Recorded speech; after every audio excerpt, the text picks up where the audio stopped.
Good evening and welcome to TC Network. I am Tingnay Tim Hokip bringing you today's news. Today's top headlines include 10 Kuki MLAs demand action against CM Biren Singh over Manipur TAPS controversy.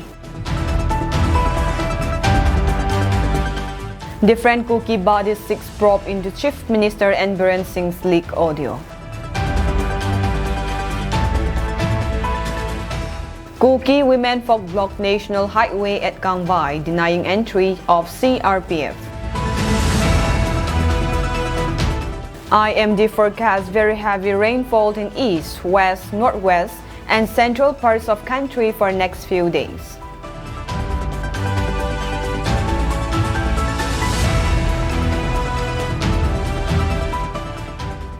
News in details. The 10 Kuki legislators of Manipur demanded Chief Minister and Biren Singh's prosecution if he is found guilty of his crimes in connection with an audio clip referred to as the Manipur tapes. In response, the Manipur government, refuting the claims on August 20, stated that the clip is a doctored audio intended to incite communal violence and derail the peace process in the state. The legislature stated that CM Biren Singh be removed from his position to prevent him from influencing the outcome of the investigation against him. Meanwhile, a press release issued by Manipur government's Directorate of Information and Public Relations on Monday night appealed to the general public to not rely on unfounded contents circulating in social media and news reports, and also to refrain from involvement in spreading such false and fabricated information through any media. The state government also warned that people who are found involved in spreading such unfounded and baseless content or posting and sharing of such content will be prosecuted under relevant provisions of laws. Meanwhile, taking note of the Manipur tapes where CM Biren Singh candidly boasted about his role in the ethnic prosecution of the tribal Kuki community, the legislators had asserted that the complicity in state-sponsored ethnic cleansing has been established beyond a shadow of a doubt.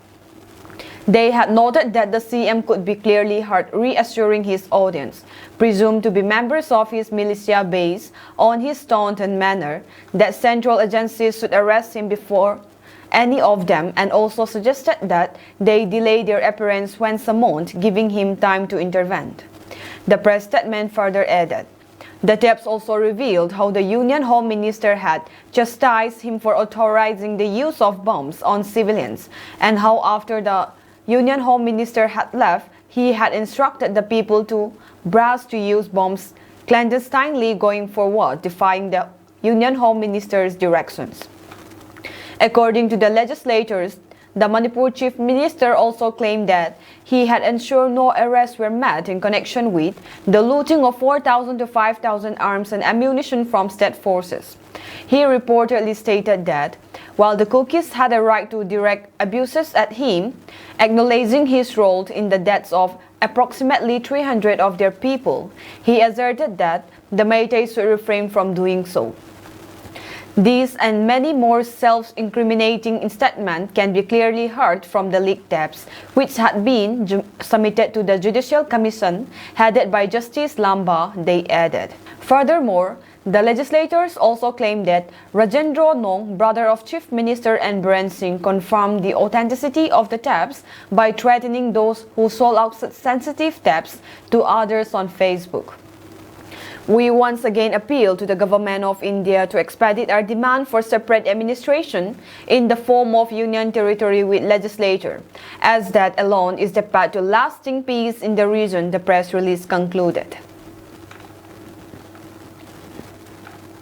The disclosure of audio records of the incumbent Chief Minister and Biren Singh by one of the national mainstream media house, in which the ethnic cleansing program of the Kuki-Zo community from the entire region was carried out with the full knowledge of the Honorable Home Minister Amit Shah, is highly disturbing and regrettable. In fact, the audio record or clips reveals the entire state of mind of a deluded executive of democratic state and the majoritarian Meitei community within the valleys on their Mora's agenda to create an exclusive Meitei state is a disservice to the essence of constitutional democracy in a country such as India.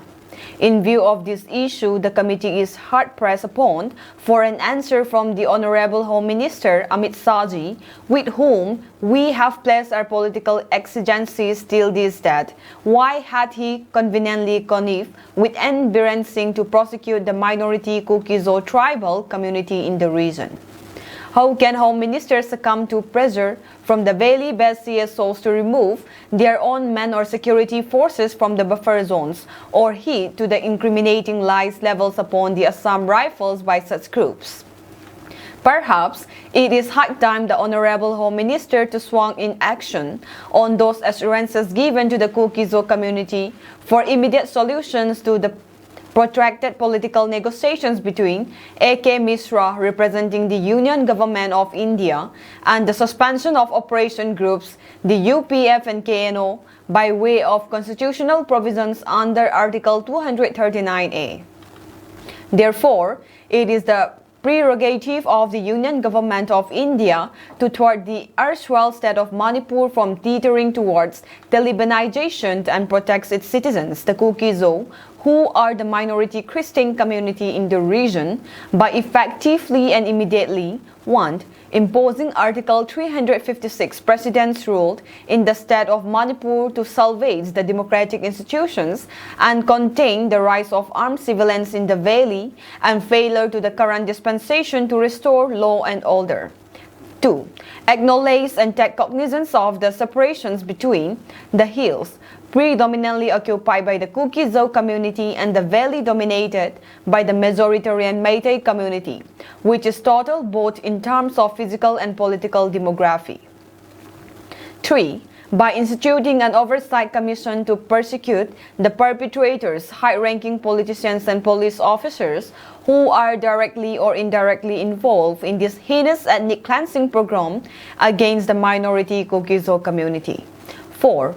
By declaring the Arambay Tengol, Meitei Lipun, Kokomi, and Halmi federations as outlaw organizations under relevant UAPA Act, a prerequisite to attain normalcy in the epicenter of the conflict region in Fal Valleys. Meanwhile, it is fervently appealed to all other minorities in the erstwhile state of Manipur to remain vigilant and desist from being influenced or dictates of the majoritarian Meitei ideologies of hatred and hegemony for want of their independent Kangleipak from the Union of India. The Churachandpur District Bar Association protested the statement made by the Chief Minister in the allegedly Dr. audio leak doing rounds in the social media, wherein he, CM, said how Kip and Gangte judges are releasing those accused in drug-related cases. The protest was staged at the site of Wall of Remembrance from 12 to 2 p.m. today, wherein large numbers of legal professionals took part carrying placards where it was written, "Give us the evidence," wherein judges are biased on ethnicity. Manipur High Court should initiate contempt proceedings.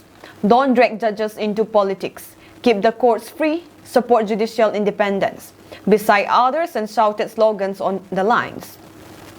During his address to media, the spokesperson of the Churachandpur District Bar Association stated, "It is baseless and a very wild allegation made in the Kuki-Zomi advocates," and went on to say if anyone is not happy with the pronouncement, one can make an appeal through proper proceedings.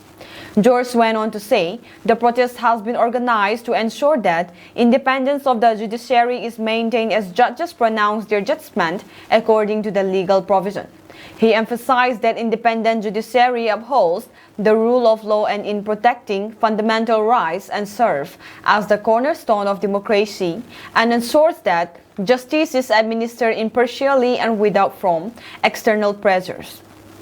He said when judges are free to make decisions based on the rule of law and evidence, without fear and retribution, the rights of every citizen are safeguarded, and further stated this independence is crucial for maintaining public trust in the legal system.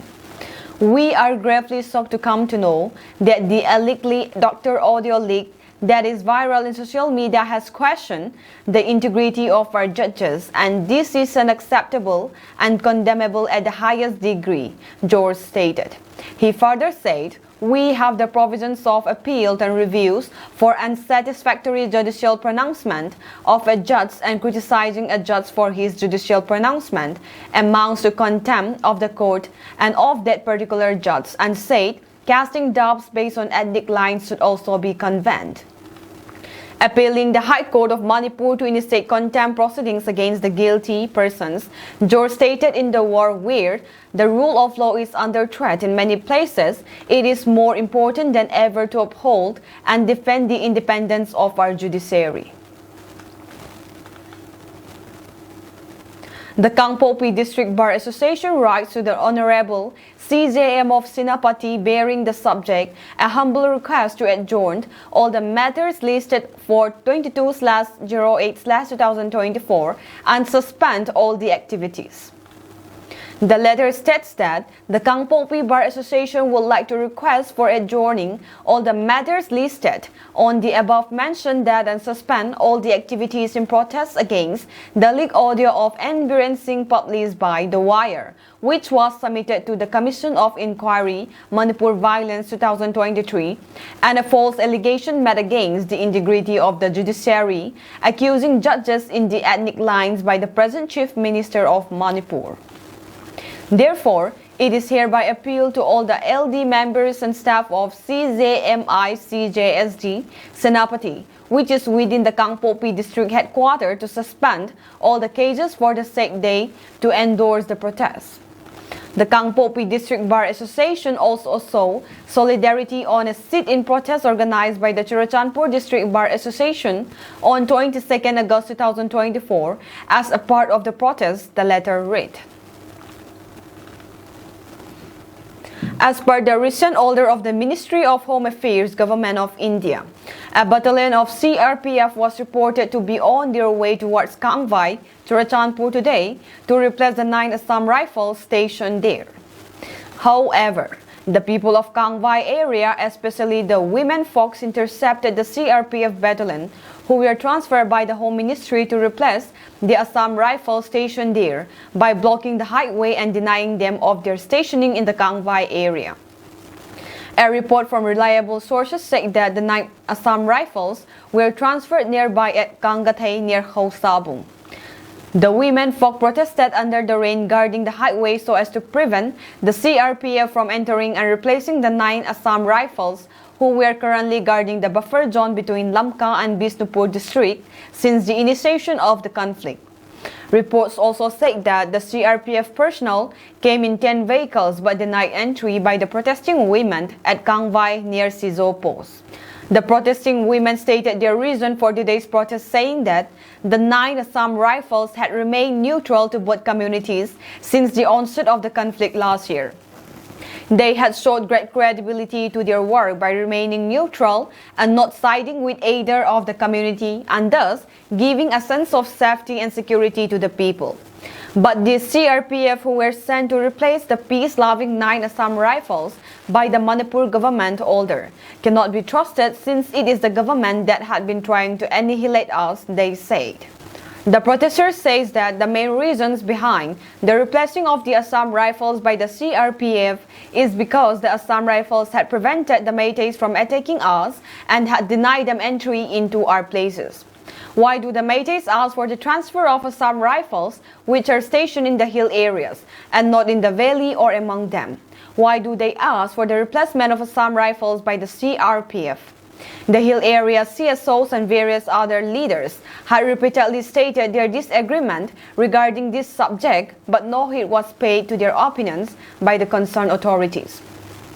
The protesters also said that it is due to the peace-loving Assam Rifles that people from both sides residing near the buffer zones can continue their normal livelihood and earn their living and carry out their daily works. All this credit goes to the Assam Rifles, who completely prevent people from both communities to cross the buffer zone and attack one another.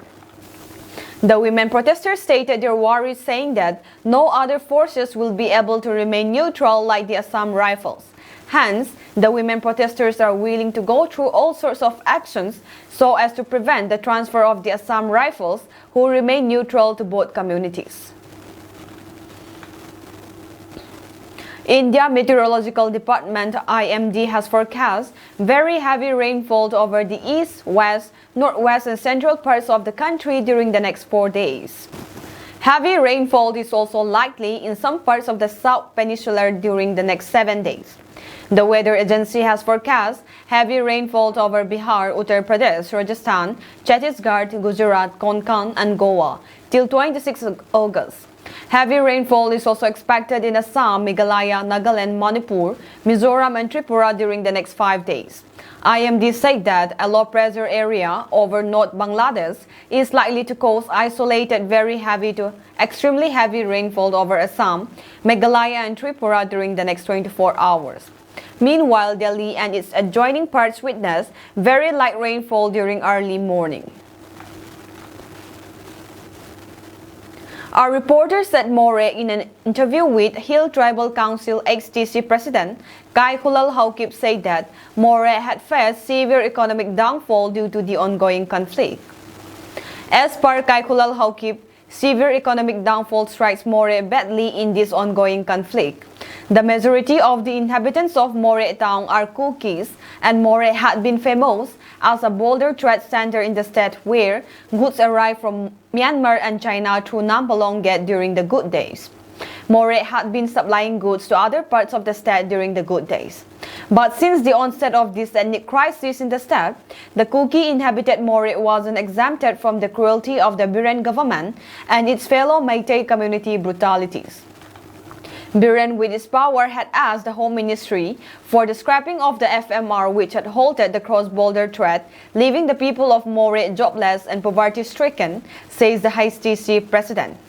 Moreover, food and medical supplies also was halted from all sides, which is an attempt to starve the Kukis in More to death, he asserted.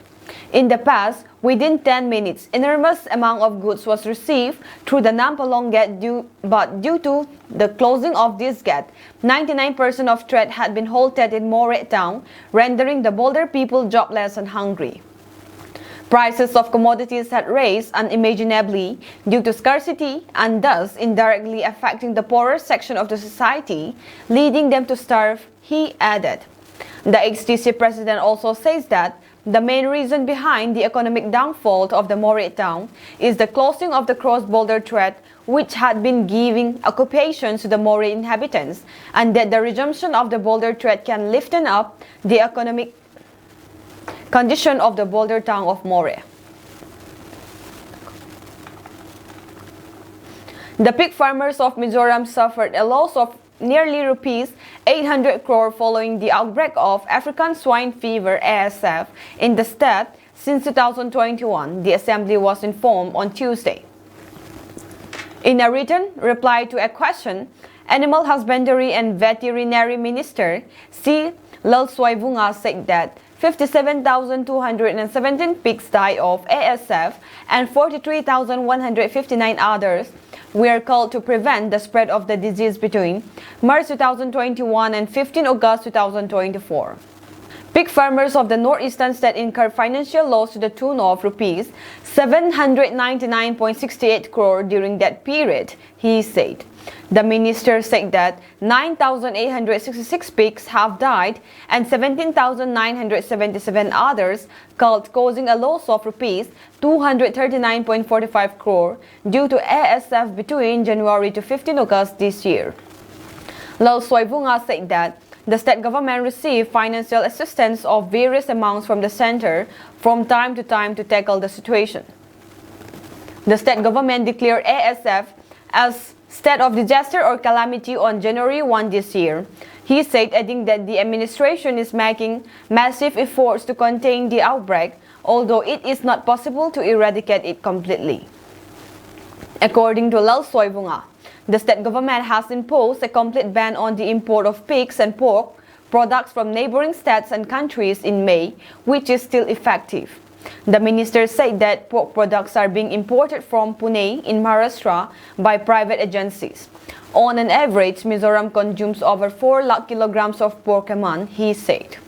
According to the Food and Agricultural Organization, FAO, ASF is a highly contagious and fatal viral disease of pigs.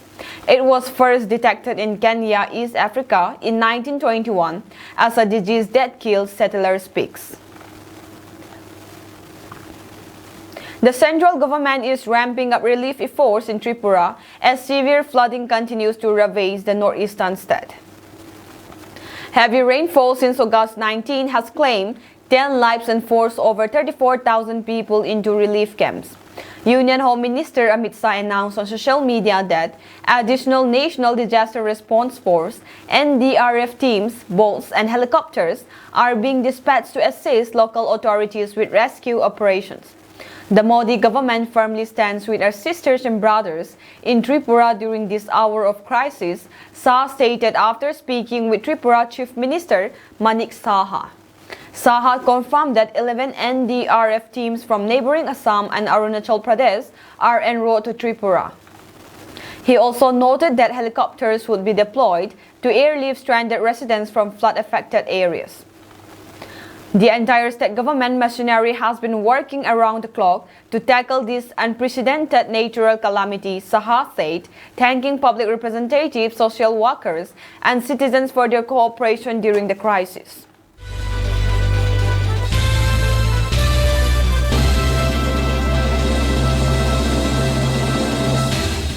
A video showing a school bus being attacked by a mob is being circulated on social media, purportedly to set it on fire with children on board.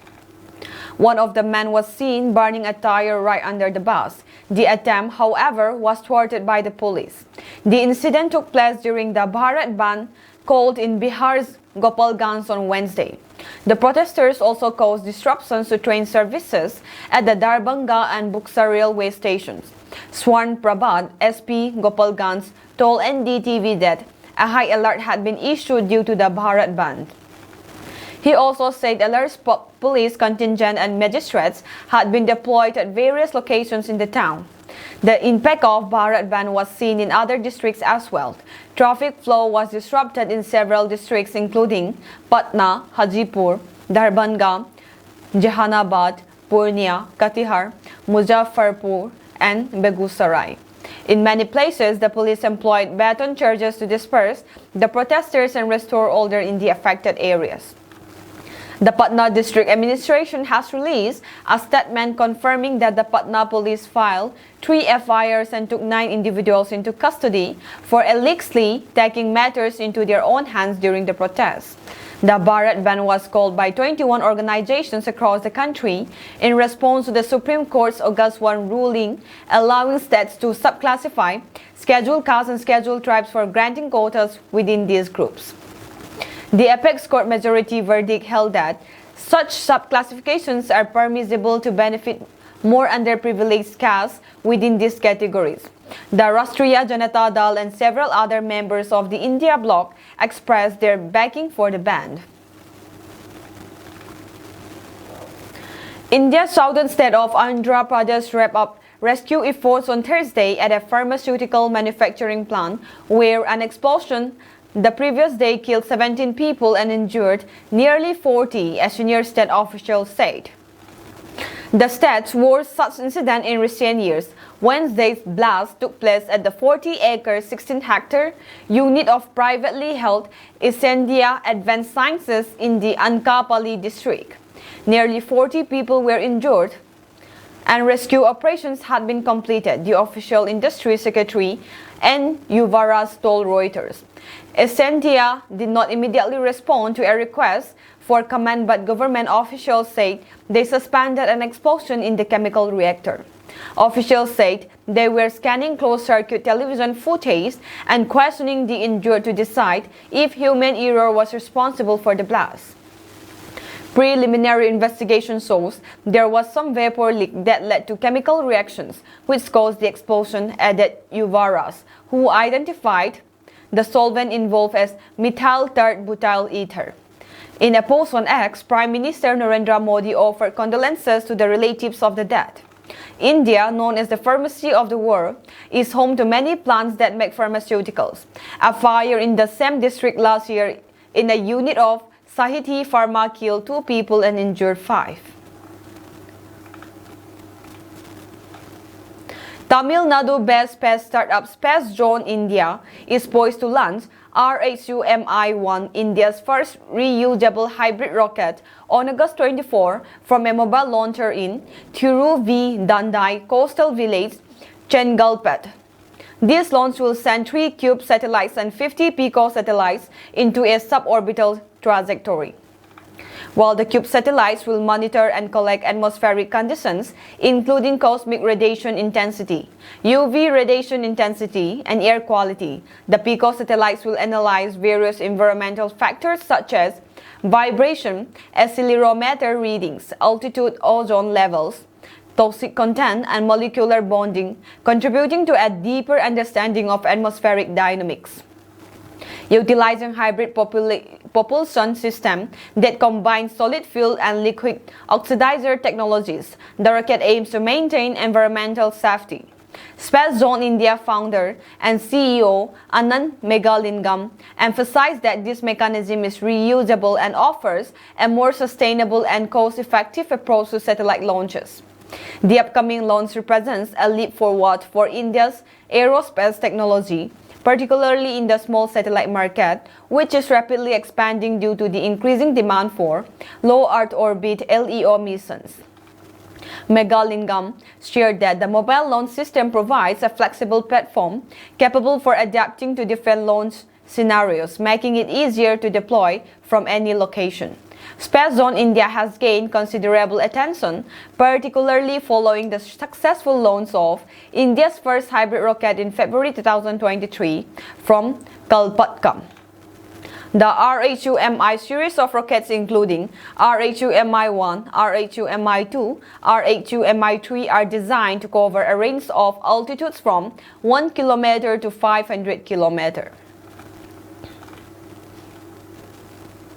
An Indian Air Force IAF fighter aircraft inadvertently released an air store near Pokhran firing range area on Wednesday. This happened due to a technical malfunction, the Indian Air Force said in a statement posted on X. An inadvertent release of an air store from an Indian Air Force IAF fighter aircraft took place near Pokhran firing range area due to technical malfunctioning today, the IAF said. The Indian Air Force added that no damage to life or property was reported. The statement read, "An inquiry by the IAF has been ordered to investigate into the incident." The IAF, however, did not reveal the exact nature of the air store. Sub-Inspector of Ramdevra Police Station, Sankar Lal, was quoted by news agency PTI as saying that some people heard a loud bang about a kilometer away from the village, following which they rushed to the spot and found pieces of an object lying around.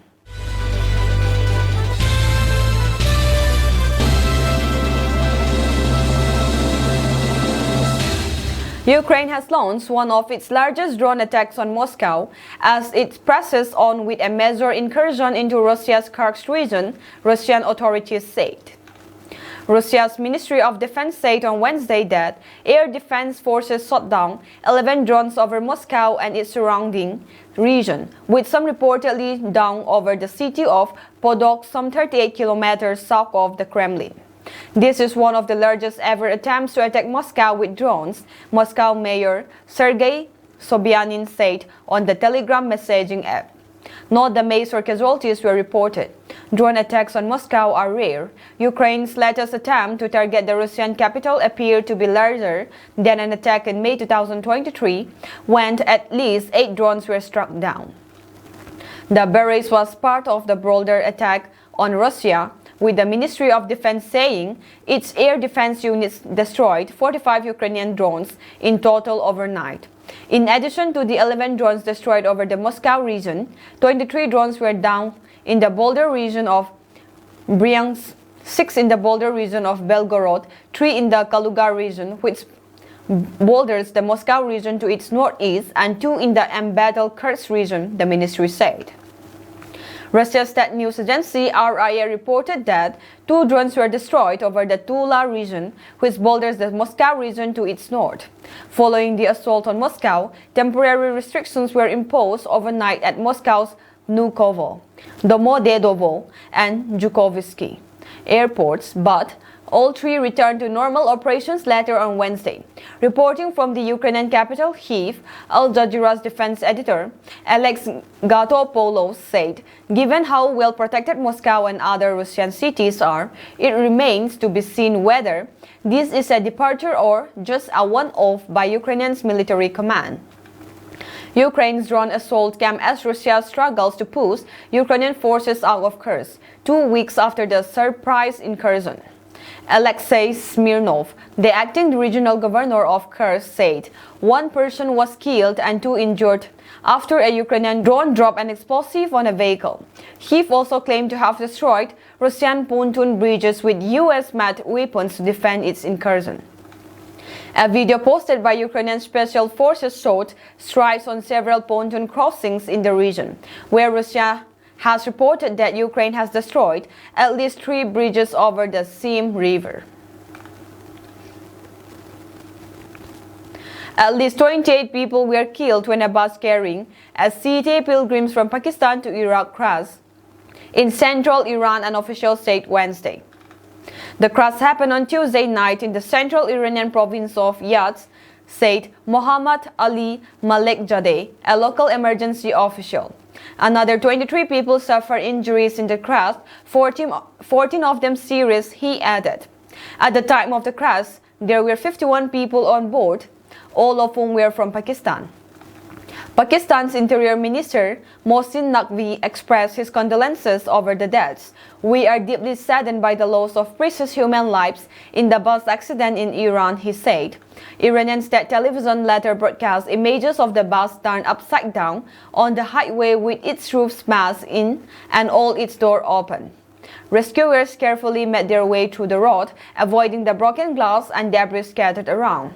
The pilgrims had been on their way to Iraq to commemorate Arbaeen, Arabic for the number 40, which marks the death of the Prophet Muhammad's grandson, Hussein, during the tumultuous first century of Islam's history. Pilgrims gathered in Karbala, Iraq, in what's regarded as the largest annual public gathering in the world. The events draw tens of millions of people each year. Already, Iranian police and 3 million pilgrims had left the country's borders for Karbala. The cause of the crash has not yet been determined. A separate bus crashed early Wednesday in Iran's southeastern Sistan and Baluchistan province, killed 6 people and injured 18, authorities said. A top Vladimir Putin ally has just claimed the West is on the cusp of triggering global war after allowing Ukraine to attack Russia. Sergei Semezov, the head of the Russian state corporation which supplies Moscow with many of its arms for the war, Rostec, told Reuters news agency that the country feels confident at the prospect of a wider conflict. In a series of written replies to Reuters, the former KGB general said, in a situation where the West, led by the United States, provokes war, we must be ready. The 3rd year of the special operation is underway. Russia feels confident. The special military operation is what Moscow calls its illegal invasion of Ukraine. Moscow is set to successfully remove the Ukrainian troops from their occupation in the Kursk region more than 2 weeks after it began. And more than 2 years since launching its land grab, Russia has only seized 18% of Ukraine's territory as its own. But Semezov is not the only person boasting about Russia's abilities recently. Putin just told some of his troops that we are absolutely invincible. The Russian president has repeatedly vowed to exact a worthy response against Ukraine over its incursion, although he is yet to explain what that would entail. Semezov also doubled down on his threats to the West. He said, the further it goes, the greater the risk that the war will be drawn into a global conflict. It took strains, but Western countries do not seem to understand how fraught this is for them. He added that no one has a time frame for when the war might end, but blamed the West for supplying Ukraine with weapons and allowing it to attack Russia.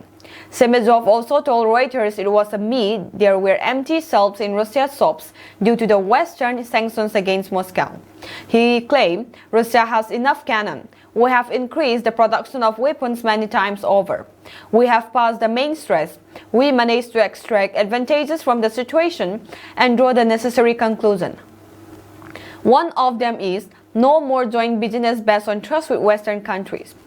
Putin has repeatedly depicted the Ukraine conflict as part of a battle with a declining neoliberal West who tried to turn Kiev against Russia.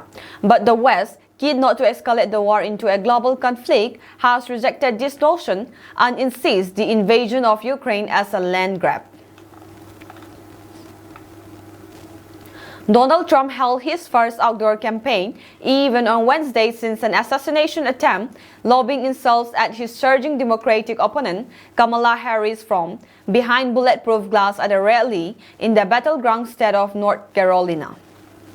Trump, 78, speaking against a backdrop of vintage warplanes at an aviation museum, called Harris the most radical left person ever to return for the White House and claimed that millions of jobs will vanish overnight if she wins in November. Your life savings will be totally wiped out, the Republican candidate told the crowd, one of a number of apocalyptic scenarios he painted during his speech. All over the world, our adversaries knew that America was not to be trifled with when I was your commander-in-chief, Trump said. If Comrade Kamala wins this November, World War III is virtually guaranteed to happen, with Harris drawing enthusiastic crowds since replacing Joe Biden at the top of the Democratic ticket. The event in Asheboro was a chance for Trump to reclaim his longtime dominance in staging spectacular rallies. It was his first big outdoor event since being likely wounded in an attempted assassination at a similarly open site in Butler, Pennsylvania a month ago. That attack left one rally participant dead before the 20-year-old gunman was killed by a Secret Service sniper. The Secret Service recommended that Trump stick to more easily controllable indoor venues such as sports arenas. He has since held about a dozen indoor events. The Secret Service does not comment publicly on security operations and did not respond to requests for comment on Wednesday's preparations. A bulletproof screen could be seen around the podium where Trump and his vice presidential pick, J.D. Vance, addressed the crowd in Asheboro. At one point during his speech, Trump left the stage and entered the crowd to check on an attendee who was suffering a medical issue. Crowds are an integral part of Trump's political brand, with the right-wing billionaire seeking to portray himself as an outsider and a man of the people. Even as president, he kept up a steady schedule of election-style rallies, often filling sports arenas with at least 10,000 people. He had counted on these demonstrations of strength as a key weapon in his plan to make the 81-year-old Biden, whose own public events were generally low-key and relatively small-scale affairs, look ineffectual. That is all for today's news, and have a pleasant evening ahead.